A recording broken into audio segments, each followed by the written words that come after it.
This video will cover chapters 4, 5, and 6, the book of Nehemiah, recording the building of the wall after the return from the captivity. As we have seen, Nehemiah is highly organized.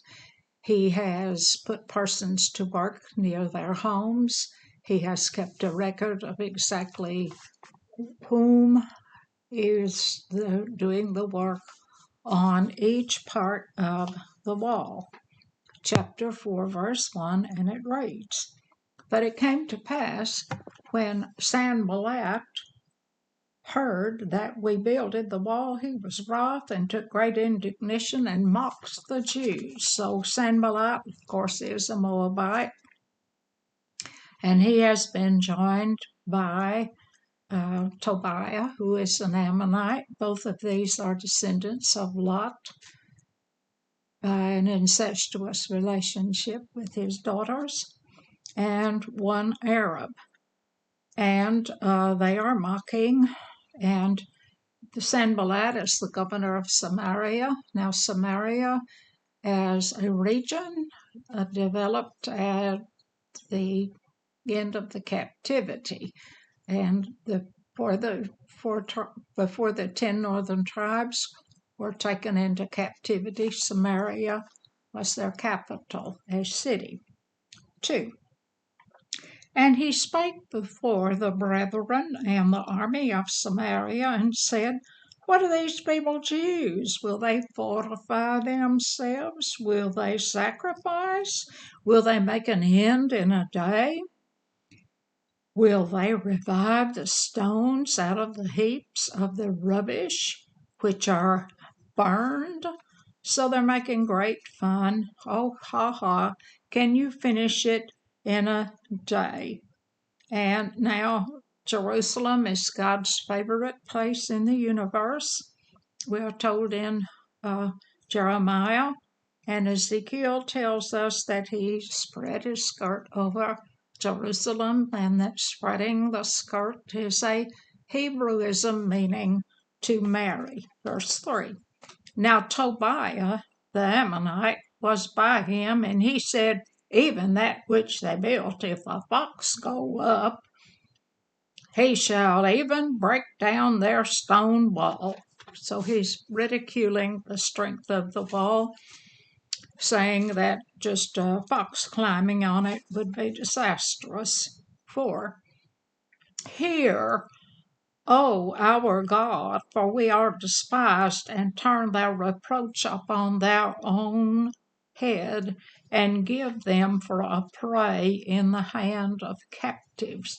Now this is Nehemiah beginning a prayer.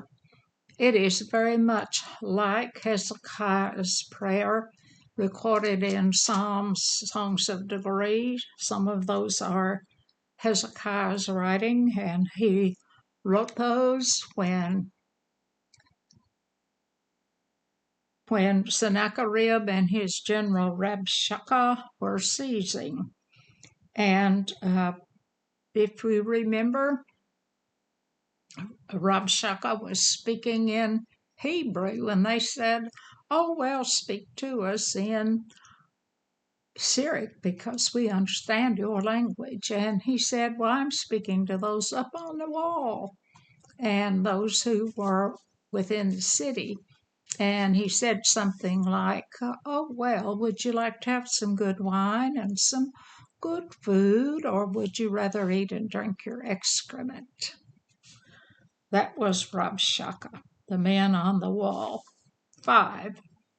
And cover not their iniquity, and let not their sin be blotted out from before them, for they have provoked thee to anger before the builders. So how does Nehemiah react? He prays.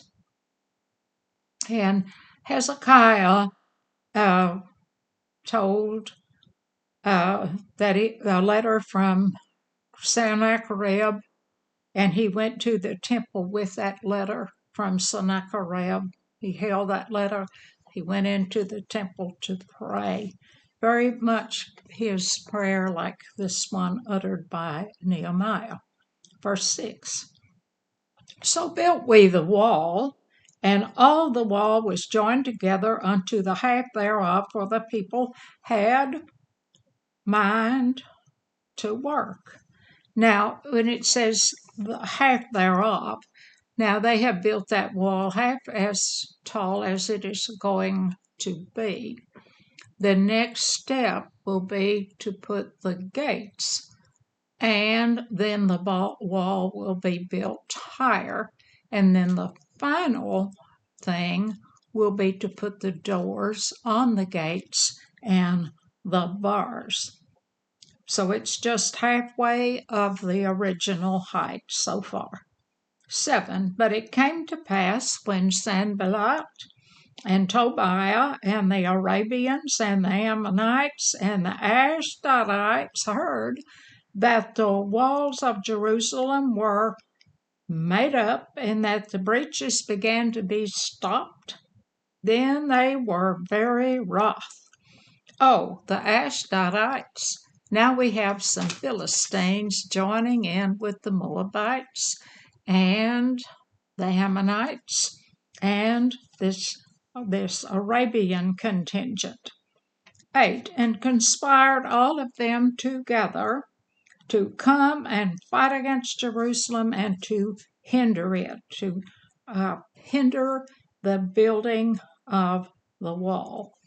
9. Nevertheless, we made our prayer unto our God and set a watch against them day and night because of them. So now we are not just working on the wall, but you have persons who are assigned to watch. 10. And Judah said, the strength of the bearers of the burdens is decayed, and there is too much rubbish, so that we are not able to build the wall. This is about 10% who say, oh, we can't do this. And we see in the Christian world that any endeavor, that we always have a few who say, oh, this can't be done. 11.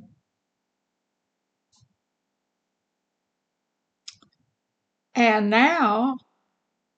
our adversaries said, they shall not know, neither see, till we come in the midst of them.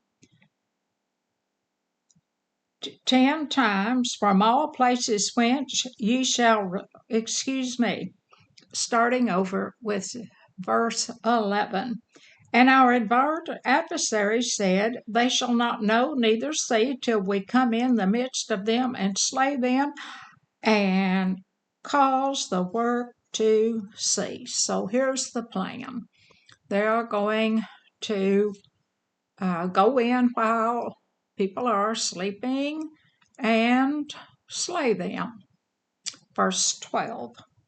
And it came to pass that when the Jews which dwelt by them came, they said unto us 10 times, from all places whence ye shall return unto us, they will be up on you.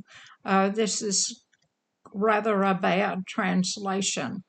Now, what it means here is that Nehemiah had persons from all around who were helping, and he is saying, stay and help protect. In other words, don't work and then return to your homes, because they are from various regions around about. 13.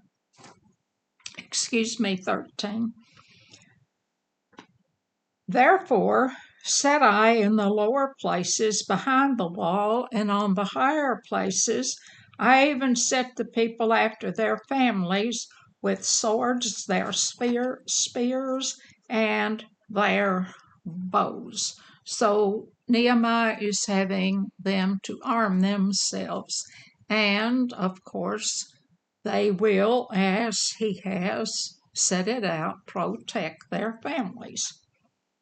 14.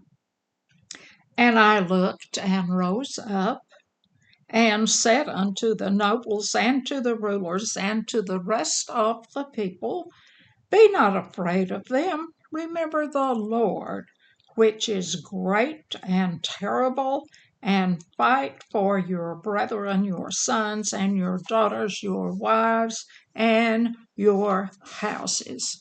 He is giving very good advice. He is saying, you can rely on the Lord, be not afraid, and fight for your family. And this is very much like what Moses said to Joshua in the 3rd chapter of Deuteronomy. 15. And it came to pass when our enemies heard that it was known unto us, and God had brought their counsel to naught, that we returned all of us to the wall, every one unto his work. So they have gone back to work.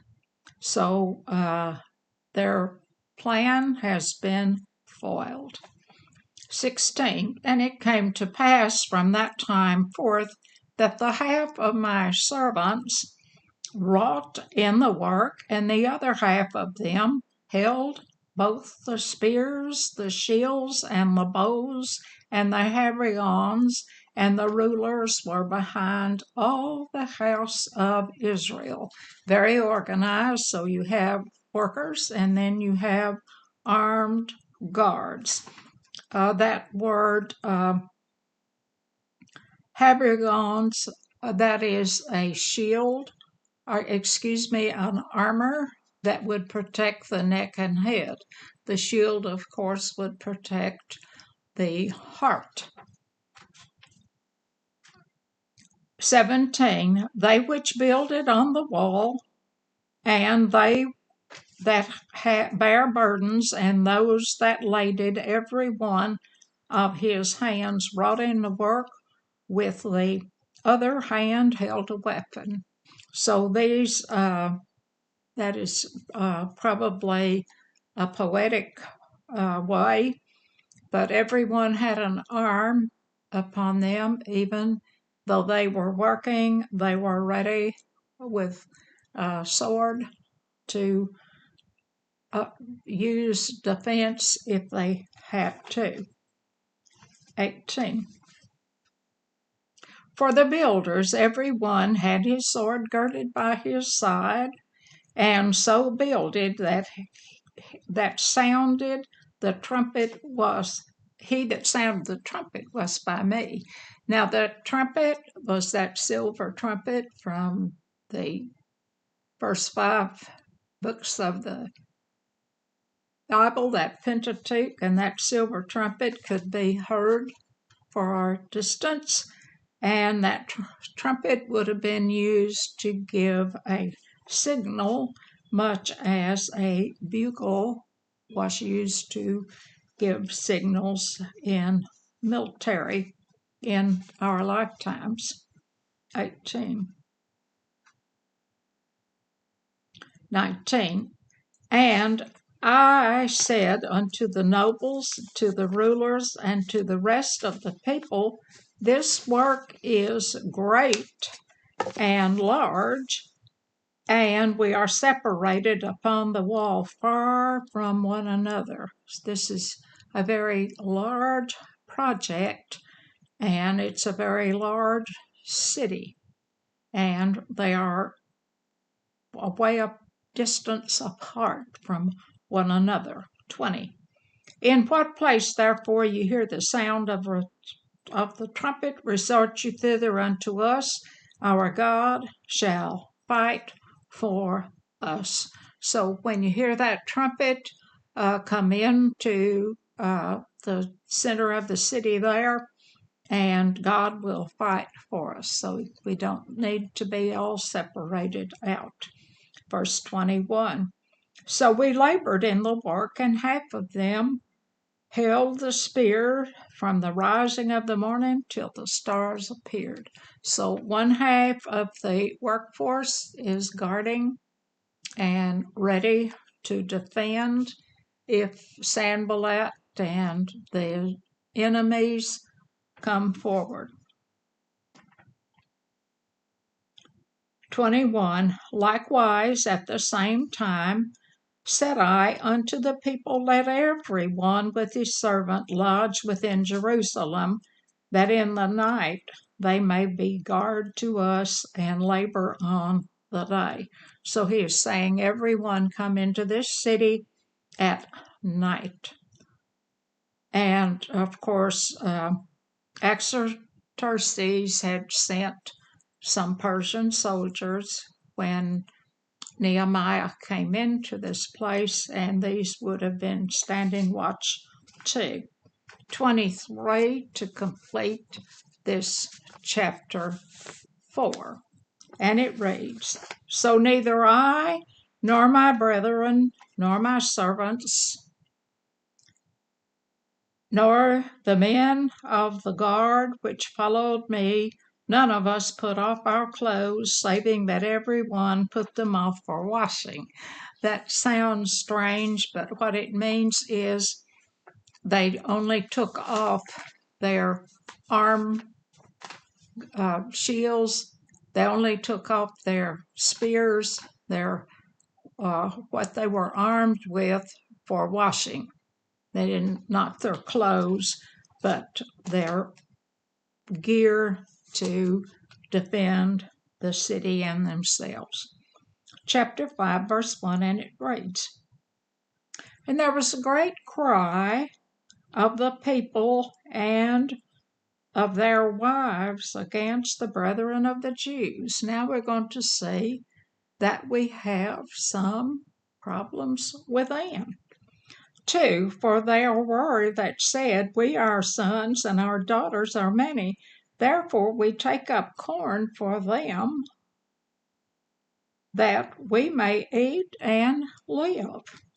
So you have 3 kinds of persons involved here. You have those who of Judah who own land, some who are landless. You have those who have leased out their land, and those who have borrowed to pay taxes to Artaxerxes of Persia. Now, the land in the Promised Land could not be sold. It could be leased, it could be mortgaged, but it could not be sold. Verse 2.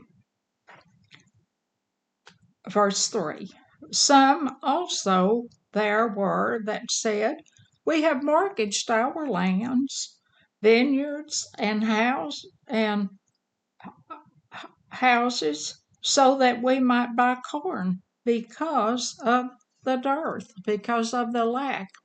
People who have borrowed to have to pay the taxes that go to Persia.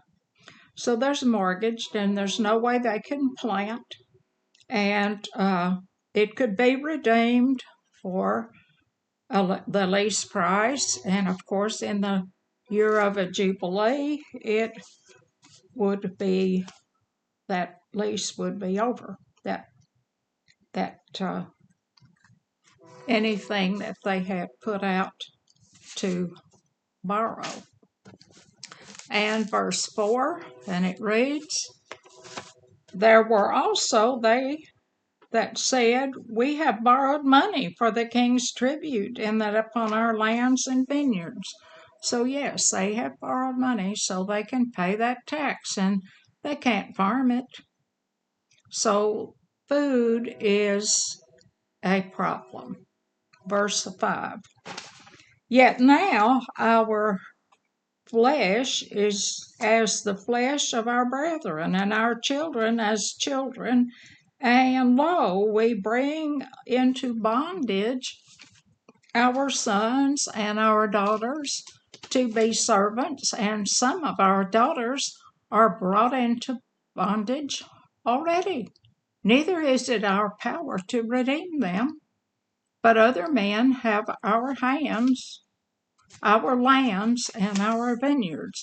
Now, this would have been, and it is illegal according to Exodus 21, Leviticus 25, for a person to take another Israelite as a servant. But they could be somewhat like an indentured servant for a period of time. That period of time would be 7 years. And of course, they could be set free in the year of the Jubilee, and they could be redeemed. And not only could you put yourself up as a bond servant, but you could put up your children. Now, a single person who went into bondage, let's assume that while he is in this 7-year bondage, he takes the wife and has children, and that wife and those children then belong to the master, so he will have to say, well, I will stay on as a bondsman. If that were the case, then that person was taken before the priest, and an awl pierced his ear, and that would have been a sign that he is in bondage. 6. Nehemiah is speaking. And I was very angry when I heard their cry at this word. Here they've come out of bondage for Babylon, and their own people are putting them in bondage.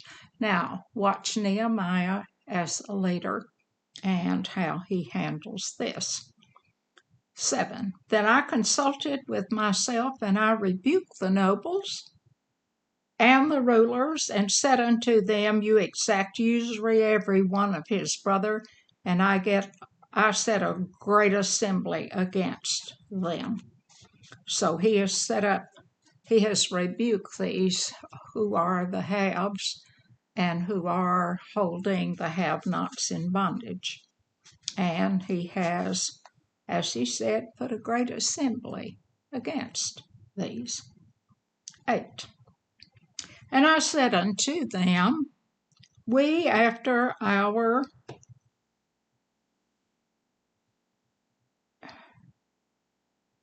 ability have redeemed our brethren, the Jews, which were sold unto the heathen, and will you even sell your brethren? Or shall they be sold unto you? Then held they their peace, and found nothing to answer. So they have been sharply rebuked. He's saying usury is a joke, and we returned out of bondage, and these persons have no answer. 9. Also I said, It is not good that you do. Ought you not to walk in the fear of our God because of the reproach of the heathen, our enemy? You should be walking in the way of the Lord and not putting us to be laughed at by our enemies. 10. Likewise, and my brethren and my servants might exact of them money and corn. I pray thee, let us leave off this usury. He's saying, stop this. Okay, he is Pekah, the Persian word for governor, and he is over Jerusalem as Pekah. He would have been entitled to extract food and goods from those who were under his reign. 11. Restore, I pray you, to them even this day their lands, their vineyards, their oliveyards, and their houses, also the 100th part of the money and of the corn and the wine and the oil that ye exact of them. The corn, of course, would have been the grains that grew there, wheat and barley. Now that 100th part, that's 1%. That's monthly. Times 12, they were being charged 12% usury. No wonder they had no money for food. 12. Then said they, We will restore them, and will require nothing of them, so will we do as thou sayest. Then I called the priest, and took an oath of them that they should do according to their promises. So he's taken them before the priest to make an oath, and this would have been a sin to go against such an oath. 13. And I shook my lap and said, So God shake out every man from his own house and from his labor that performeth not this promise, even those to be shaken out and emptied. And all the congregation said, Amen, and praised the Lord. And the people did according to this promise. Amen in the Hebrew of a truth. Now, what it mean to, he said he would shake out his lap. Now, gentlemen at that time wore robes, and when they had something that they wished to carry, it would be tied up in that robe. And he was saying we'll just shake it out and let it go. And that was what this is meant, shake it out. 14 through 19 is Nehemiah's sacrifice. Okay, moreover, from the time that I was appointed to be their governor in the land of Judah, from the 20th year even unto the 32nd year of Artaxerxes the king, that is 12 years, I said, My brethren have not eaten the bread of the governor. So this, he's saying, now his 12 years is up. He asked for 12 years.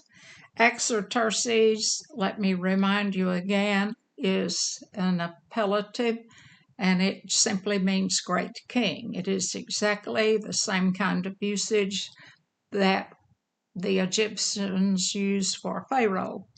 It is not a particular king, but Artaxerxes, or great king.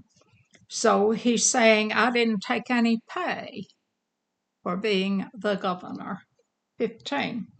But the former governors that had been before me were chargeable unto the people, and had taken of them bread and wine, besides 40 shekels of silver. Yea, even their servants have rule over the people, so did I not, because of the fear of God. He is saying, because I revered God, I knew God would take care of me, that he did not take anything as he served as Pekah, or Persian governor. God had put it in his heart to build the wall, and he had asked that king for 12 years. And if you remember, Paul in the New Testament never took any money. He had his own work as a tent maker. 16. For also I continued in the work of the wall, neither bought we any land, and all my servants were gathered thither unto the work. So all are working, so they can have those mortgages lifted and have food. 18. Now that which was prepared for me daily was 1 ox and 6 choice sheep, and also fowls were prepared for me. And once in 10 days store of all sorts of wine. Yet for all this required not I the bread of the governor, because the bondage was heavy upon this people. He did not take from the people. 19. to complete this chapter. And excuse me, I left out 17.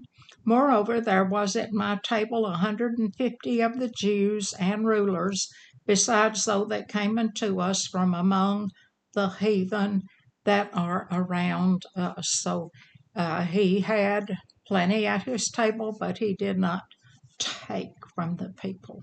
19. Think upon me, my God, for good, according to all that I have done for this people. So he's asking that God would think well of him. Chapter 6, verse 1. Now it came to pass when Sanballat, Tobiah, and Geshem the Arabian, and the rest of our enemies heard that I had builded the wall, and that there was no breach left therein, although at the time I had not set up the doors within the gates. So everything is done except hanging the doors, but they are armed and ready to fight if these enemies come against them. 2. That Sanballat and Geshem sent unto me, saying, Come, let us meet together in some one of the villages in the plain of Ono. But they thought to do me mischief. He saw through that. Ono, Seraphim, it's called in other places, and also Kepharaim. It's about 25 miles from Jerusalem. Normally, meet together means let's have war. In this case, it is come and let us talk. 3. And I sent messengers unto them, saying, I'm doing a great work, so that I cannot come down. Why should the work cease, whilst I leave it and come down to you? He's saying, I can't let the work stop. 4. Yet they sent unto me 4 times after this sort, and I answered them the same way. Enemies do not give up. Verse 5. Then sent Sanballat his servant unto me in like manner the 5th one, an open letter in his hand.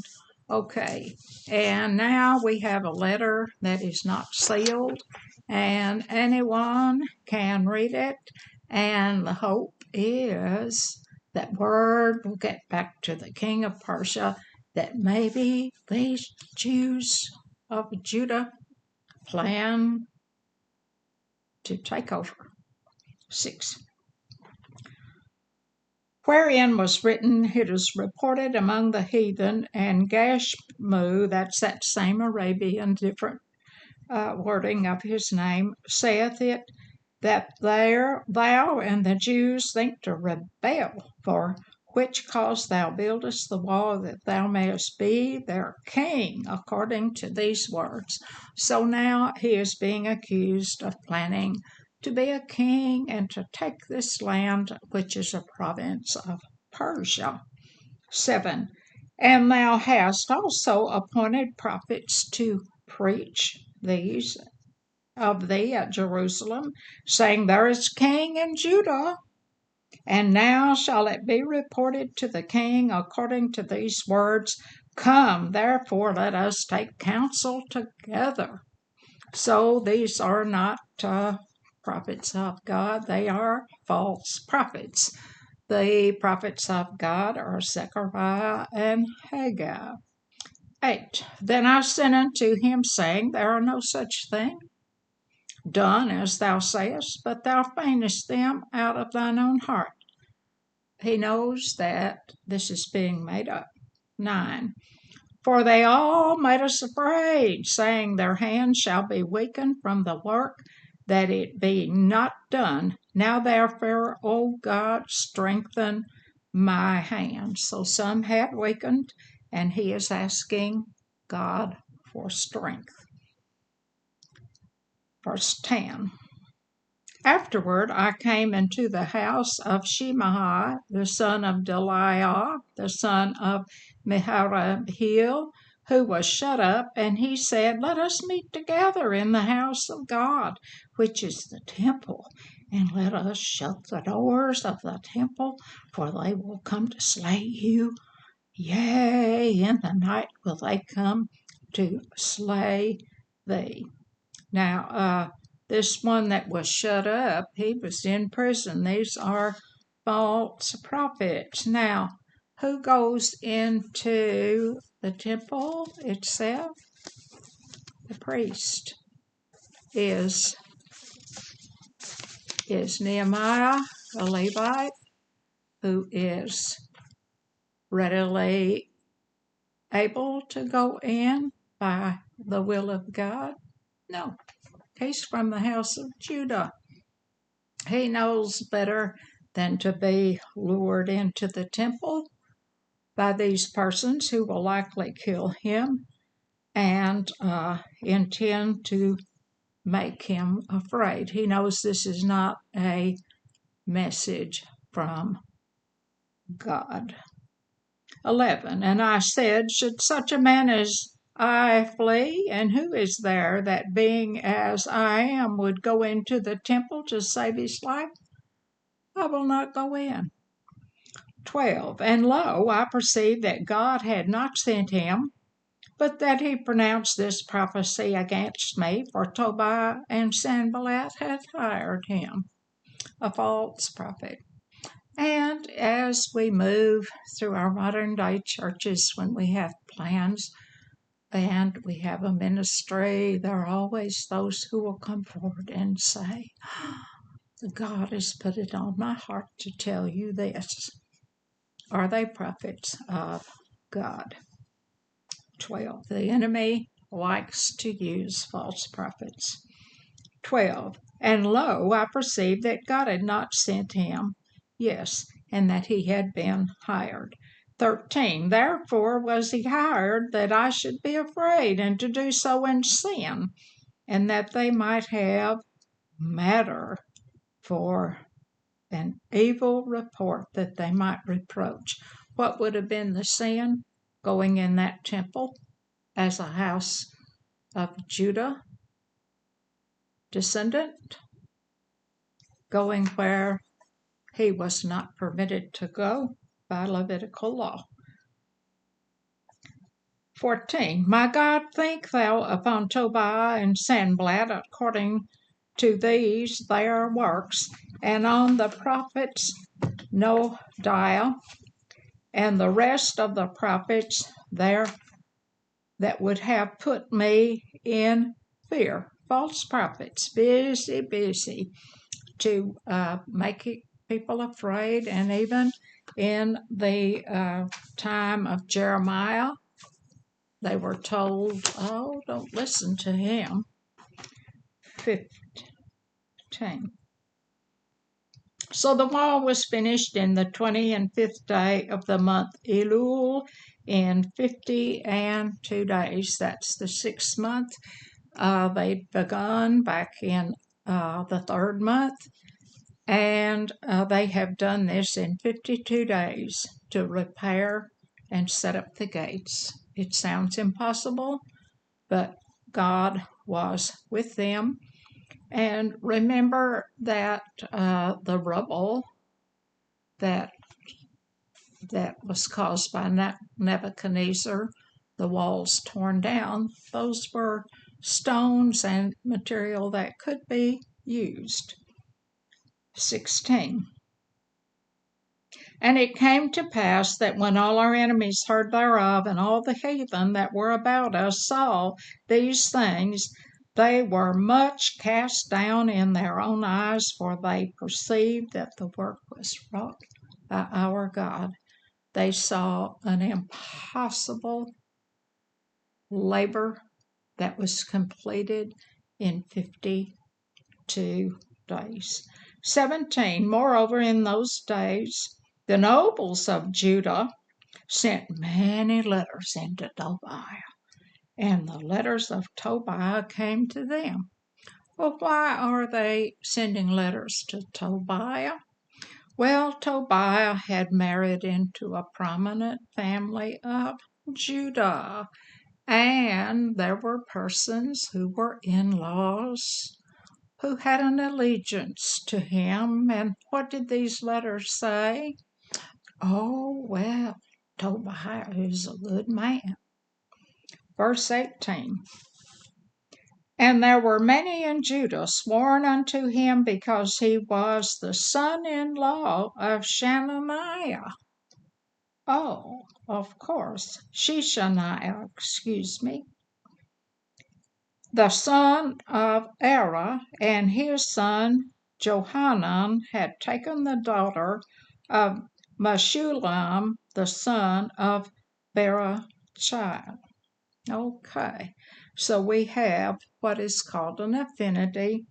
We have persons who are in-laws and connected.